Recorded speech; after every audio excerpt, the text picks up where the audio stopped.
April 14 இயக்கத்தின் புதுச்சேரி மாநில தலைவர் நித்யானந்தம் தலைமையில் புதுச்சேரி ஏப்ரல் 14 இயக்கத்தை சார்ந்த மாநில மாவட்ட நிர்வாகிகள் அண்ணல் அம்பேத்கரின் திருவுருவச் சிலைக்கு மாலை அணிவித்து மரியாதை செய்தனர். புதுச்சேரி மாநில சட்டமன்றத்திற்கு எதிராக அமைந்துள்ள புரட்சியாளர் அம்பேத்கர் அவர்களின் திருவுருவச் சிலைக்கு ஏப்ரல் 14 இயக்கம் மற்றும் புதுச்சேரி பூர்வீக பெண்கள் குடும்ப நல கூட்டமைப்பின் சார்பிலும் அனைத்து சமூக ஓபிசி, எம்பிசி, எஸ்சி, எஸ்டி பூர்வீக பெண்களுக்கு எதிராக உச்சநீதிமன்றம் செல்லக்கூடிய ஆளுநர், முதலமைச்சர், தலைமைச் செயலாளர், மாவட்ட ஆட்சியர் அவர்களை கண்டித்து கோஷங்களை எழுப்பினர்.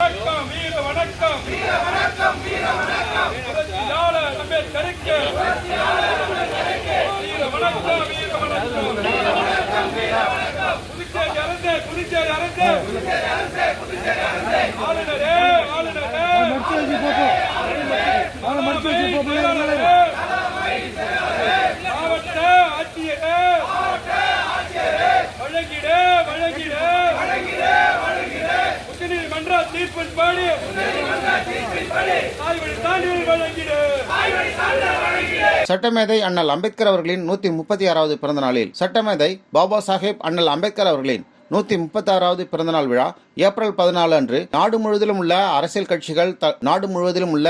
கட்சி தலைவர்கள், சமூக சமுதாய தலைவர்கள் உட்பட பல்வேறு இயக்கங்களில் அமைப்புகளை சார்ந்த நிர்வாகிகளால் மிக சிறப்பான முறையில் கொண்டாடப்பட்டது. பாரத ரத்னா டாக்டர் பாபா சாஹேப் அம்பேத்கர் அவர்களின் திருவுருவச் சிலைக்கு மாலைகள் அணிவித்து மரியாதை செய்தனர். ஒடுக்கப்பட்ட மக்களின் குரலாக ஒலிக்கக்கூடிய ஏப்ரல் 14 இயக்கம் தீவுத்திடல் சசிகுமார் அவர்களின் தலைமையில் இயங்குகிறது. அதன் புதுச்சேரி மாநில தலைவராக செயல்படும் திரு நித்யானந்தம் அவர்களின் தலைமையில் ஏப்ரல் 14 இயக்கத்தின் நிர்வாகிகள் மற்றும் தோழமை அமைப்புகளின் சார்பில் புதுச்சேரி மாநில சட்டமன்றத்திற்கு எதிராக அமைந்துள்ள டாக்டர் பாபா சாஹேப் அம்பேத்கர் அவர்களின் திருவுருவச் சிலைக்கு மாலைகளை அணிவித்து மலர்களை தூவி மரியாதை செய்தனர். அப்பொழுது தாய்வழி சான்றிதழுக்கு எதிராக செயல்படக்கூடிய புதுச்சேரி அரசை கண்டித்தும் தாய்வழி சான்றிதழை வழங்க வேண்டும் என உத்தரவிட்டுள்ள உச்சநீதிமன்றத்தின் தீர்ப்பினை மதித்து புதுச்சேரி அரசு செயல்பட வேண்டும் என வலியுறுத்தியும் கோஷங்கள் எழுப்பப்பட்டது.